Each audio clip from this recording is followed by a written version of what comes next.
మహిళల కోసం central bank of India ఇప్పుడు మీకు అందిస్తోంది గృహ రుణం అతి తక్కువ వడ్డీ రేట్లకే ప్రత్యేక సెంటు గృహలక్ష్మి. పూర్తి వివరాలకు వెంటనే సంప్రదించండి 18003030.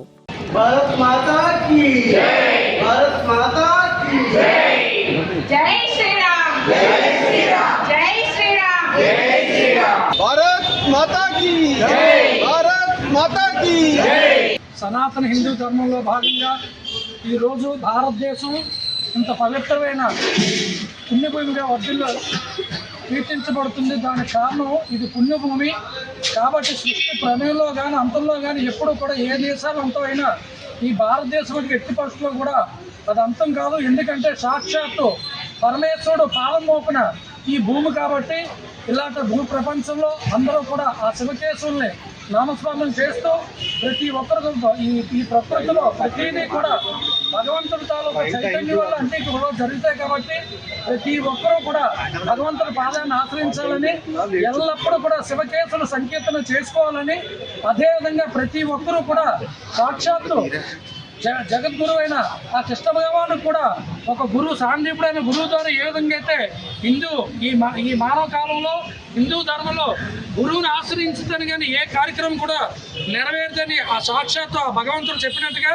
అదేవిధంగా ఇలాంటి గురువుగారి సారథ్యంలో హిందూ ధర్మం ఇంకా ఈ సనాతన ధర్మం ఇంకా ముందుకు పోవాలని ప్రతి ఒక్కరు కూడా భగవద్ధ్యానంలో నడవాలని సంకల్పం చెప్పుకుంటూ ప్రతి ఒక్కరు కూడా జై హర హర మహాదేవ, హర హర మహాదేవ, శివాయ గోవింద, శివాయ అంటాను గోవింద అన్నది గోవింద అన్నప్పుడు నమస్కారం నమశివాయ గోవింద, శివాయ గోవింద, శివాయ గోవింద. హిందువుల ఆరాధ్య దైవమైనటువంటి కలిగ శ్రీ వెంకటేశ్వర స్వామి హిందువులు అందరూ కూడా సంవత్సరానికి ఒక్కసారైనా ఆ స్వామి దర్శనం చేసుకోవాలని తప్పించేటటువంటి తిరుమల శ్రీ వెంకటేశ్వర స్వామి. అలాంటి తిరుమల వెంకటేశ్వర స్వామిని ఎలా అయితే కొలుచుకుంటామో అంతే పవిత్రంగా ఆ స్వామివారి ప్రసాదం కోసం హిందువులందరూ కూడా తప్పించి ఆ ప్రసాదం తీసుకుని నిజంగా స్వామివారి దర్శనం చేసుకున్నంత తృప్తి ఆ ప్రసాదం దొరకగానే ప్రతి ఒక్క హిందువుకి కూడా తృప్తి ఉంటుంది.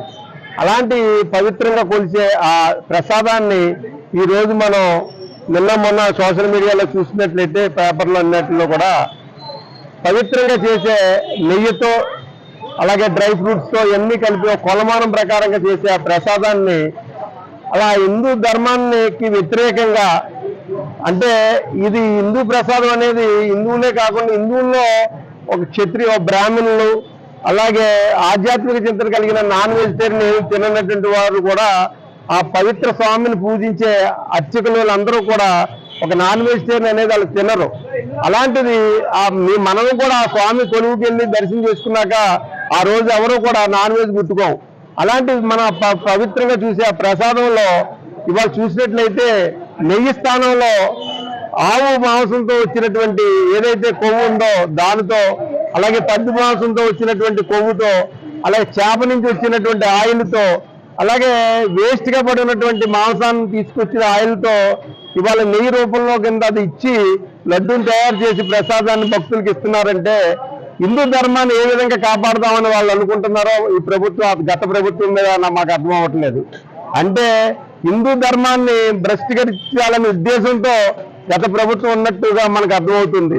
అదే మన అందరం కూడా సనాతన ధర్మాన్ని మనం కాపాడుకోకపోతే రానున్న రోజుల్లో మన ధర్మాన్ని మనం రక్షించుకోకపోతే మనకు ఉన్నటువంటి ఏకైక దేశం భారతదేశం. రేపొద్దున ఈ దేశంలో కూడా మనం ఉండడానికి కూడా స్థానం ఉండదని మీరు అందరూ అర్థం చేసుకుని రేపొద్దున ఇలాంటి సంఘటన జరిగినప్పుడు మనం ప్రతిస్పందించకపోతే ఏ ప్రభుత్వం మారినవండి ఆ ప్రభుత్వానికి భయం అనేది ఉండదు. ఇవాళ కేజీ 1000 రూపాయలు అనేది నెయ్యిని 350 రూపాయలు టెండర్ ఇచ్చారంటే అది నెయ్యా లేకపోతే ఏంటి అనేది మీరు అందరూ కూడా తెలుసుకోవాలి. ఇవాళ కలియుగ దైవ వెంకటేశ్వర స్వామికి డబ్బులకి ఏ లోటు లేదు. కొన్ని కోట్లాది రూపాయలు రోజు ఉండి ఆదాయం వస్తుంది. ఇప్పుడైనా సరే ఆ ట్రస్ట్ బోర్డుకి సెపరేట్గా ఈ ఫుడ్ కంట్రోల్ సంబంధించినటువంటి ఒక కమిటీని వేసి నివేదిక కింద ఎప్పుడైతే ఈ నెయ్యి వస్తుందో ఈ కంటైనర్లో వెంటనే వాడకుండా ఒక బ్లాక్ లో పెట్టి దాన్ని టెస్ట్ చేసి టెస్ట్ వచ్చిన తర్వాత ఆ నెయ్యిని యూజ్ చేసినట్లయితే ఇలాంటి ప్రాబ్లం రాదని నేను తెలియపరుచుకుంటున్నాను. అంతేకాకుండా ఇవాళ ప్రభుత్వంలో ఉన్నటువంటి మంత్రులు కానివ్వండి, ఎమ్మెల్యేలు కానివ్వండి, సీఎం కానివ్వండి, చిత్తశుద్ధితో మన ధర్మాన్ని మనం కాపాడుకుని ఈ దేవాలయాన్ని మనం పరిరక్షించుకోకపోతే రానున్న రోజుల్లో అందరూ కూడా ఇబ్బంది పడతారు.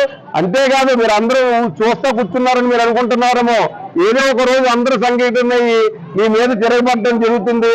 కనుక ఇప్పటికైనా సరే ఇప్పుడు వచ్చిన ప్రభుత్వమైనా ఇది కనిపెట్టేందుకు సంతోషిస్తూ రానున్న రోజుల్లో చిత్తశుద్ధితో దేవాలయాన్ని, ఇది దేవుని తిరుపతే కాదు హిందూ ధర్మం సంబంధించిన ప్రతి దేవాలయాన్ని పరిరక్షించుకుని కాపాడవలసిన అవసరం మీ అందరికీ ఉందని తెలియపరుచుకుంటూ సెలవు తీసుకున్నాను. జై హింద్, జై భారత్. తిరుపతి దేవస్థానం ఎంతో హైందవులకి చాలా పవిత్రతను సంతరింప చేసుకుంటూ ఉంది.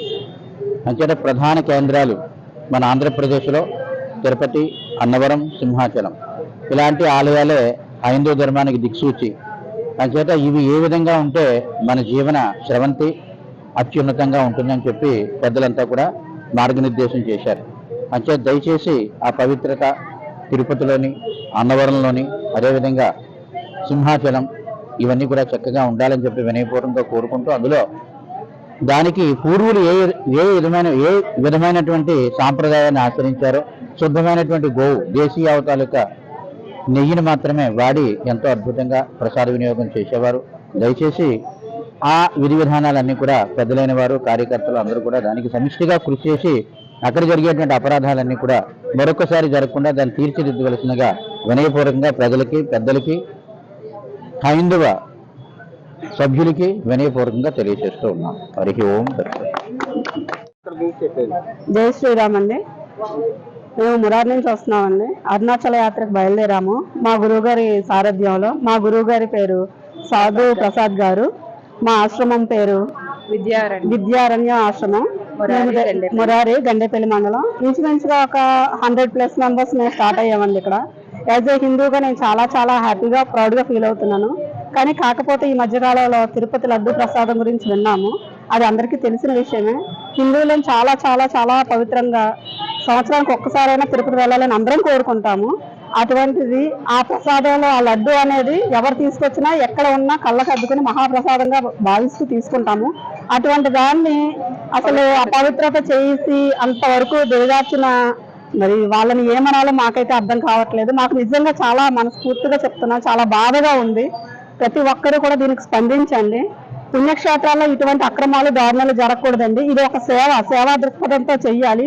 వీలైనంత వరకు ఈ సేవను 10 మందికి పంచండి. ఇలాంటి చెత్త పనులు ఇంకెవరూ చెయ్యొద్దు. ఇది చెయ్యకుండా ఉండాలని ప్రతి ఒక్కరు కూడా హిందువుగా ఒక్కసారి మీ గొంతెత్తి మీలోని ఉండే భావాల్ని వ్యక్తపరచండి. అంతకుమించి మేము కోరుకునేది ఏమీ లేదండి. మన భారతదేశం చాలా చాలా చాలా పవిత్రమైంది.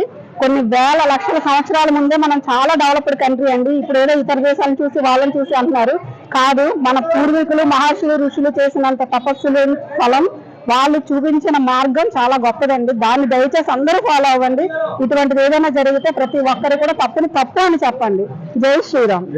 జై శ్రీరామ్. మరిన్ని వీడియోస్ కోసం ఛానల్ ని సబ్స్క్రైబ్ చేయండి. లేటెస్ట్ అప్డేట్స్ కోసం వాట్సాప్ ఛానల్ ని ఫాలో చేయండి. అండ్ లింక్ డిస్క్రిప్షన్ లో ఉంది.